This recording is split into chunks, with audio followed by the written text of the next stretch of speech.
All right, so we're going to start off with the bass string. This is the fourth string. I like to start in the middle and move my way out. So if you come over here and look at this real quick, I don't know if that light helps or not, but what we're going to do is we're going to stick it through here, and then we're going to come around on the treble side, right, underneath the string, and back through, and I'm going to press in on it right here with my finger, grab the string way down here past the playing field, and then I'm going to tug on that. Now let's go back down here. When I tug on it, see how it takes off some of that slack? Now watch what I do here. I'm going to like go up and down a few more times. It's going to, and then I'm going to push that maybe a little bit more.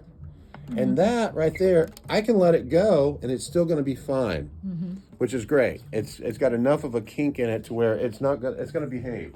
So come on down on this end and I'll show you what we do.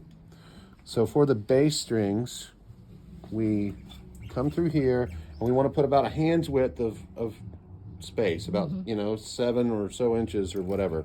And then I'm going to use this handy device to speed things up. But as you're using your string winder, as it starts to come around and meet itself for the very first time like this, you want to wrap it around itself like 4 or 5 times. I'm going to go 5 because this is a smaller diameter string. And notice how I'm holding it. And this will allow me to direct it as it goes around this thing, and even if you're doing it with a string crank. So what we want to do is we want to start going in the opposite direction for the first revolution and back over itself for the second one. So watch this. I'm going around on this opposite side towards you, and notice right here as it meets itself for the first time, that's exactly 1 full revolution with the winding. See how that's happening? And then I'm going to go back over the top of itself, and now I'm coming back this way. And that way I'm getting the benefits of all of it. It's wrapped around itself and it's wrapped over itself, allowing for a lot of string stability. Now I can also do this. I can just tell from how much pressure is under my finger that that's kind of in the ballpark. It's not too tight. I mean, if you've put your finger underneath the string enough, if you've done it a few thousands of times, you kind of know about what that pressure should feel like. So that's how we do the D string. Let's go back over here now to the G, which is the first one that's going to be different for the trebles. So I like to take the sticker end that's got maybe a little bit of sticky on it and use that for this part. Now, for the bass, we went around it this way, around the treble side. We're going to start off going the opposite direction. We're going to start off on the bass side, and then as it comes around to meet itself, I'm going to go 1, 2. For the other 2 strings, I'm going to do 3 because it's a smaller diameter string, but the larger diameter string here is 2. And notice that I'm trying to make this part, the hook of the last revolution, go around this tight, sharp corner. This is called the tie block, and that little corner right there is what's preventing it from undoing itself. So you have to make it look like that. And so we come back down here, same deal as before. We're going to put about a hand's width of gap. We're going to start to meet itself for the first time. We're going to wrap around 4 or 5 times. And now we're going to hold it this way that we did before, like so, and then start going in the direction of the wall over there, and then we're going to flip it back over itself right there.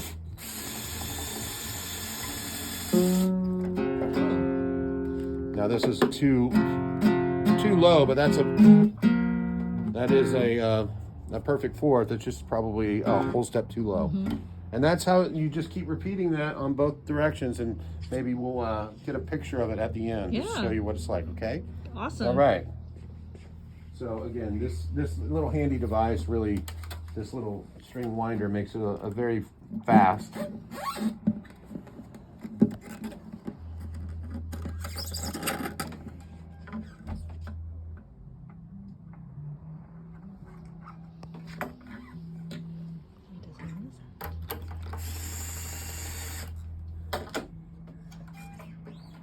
Oh, I should say that the E strings are the 2 that are going to go in exactly the opposite direction. They're going to start off going inward and then head outward on the pole.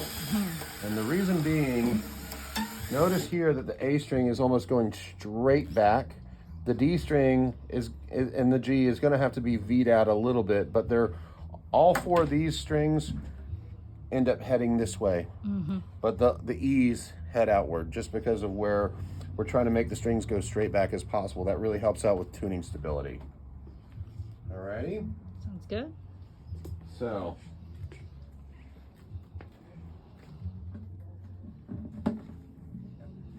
again, we're going in the opposite direction, and now we're going to go 3. 1, 2, 3. I'm going to grab that little tail, pull it down here on the opposite side of the block, and pull all that stuff in. And that's going to pull it all in and straighten it all out. See how there's 3 wraps around there? We could have probably got away with just 2, but I like to have enough there on these treble strings because they're going to be slipping. Sure. And we're going to trim those little tails down to just a little bit at the very end. I don't like to have extra string touching the top because the top is what vibrates, and that can sometimes create this really weird superfluous sympathetic vibration. You'd be like, what's going on now? Where is that coming from?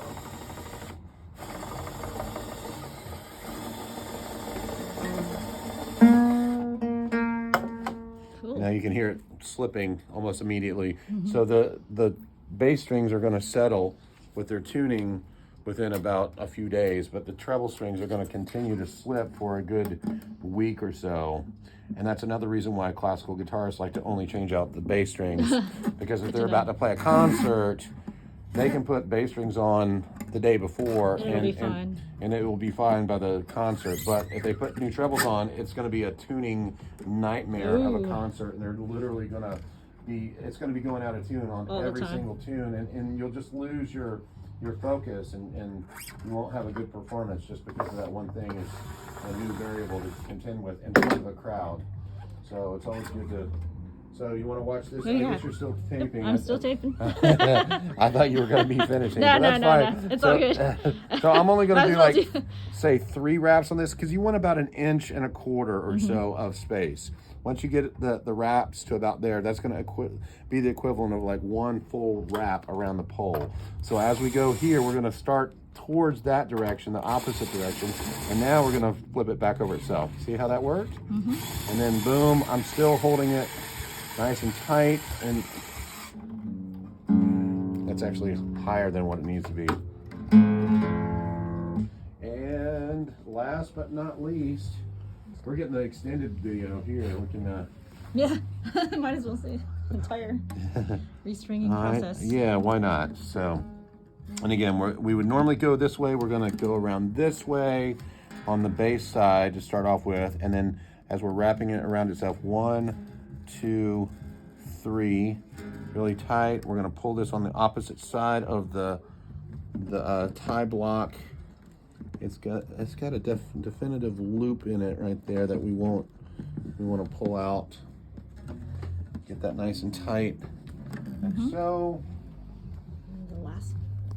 But notice how the low E is, again, it's almost going straight back, and that's not allowing it to suddenly turn around the corner here. So if you're playing tunes that have like a drop D and you need to suddenly tune in the middle of a performance or whatever, it's gonna be more likely to be smooth. Alrighty, so last string, we're gonna do this. 3, 4, 5.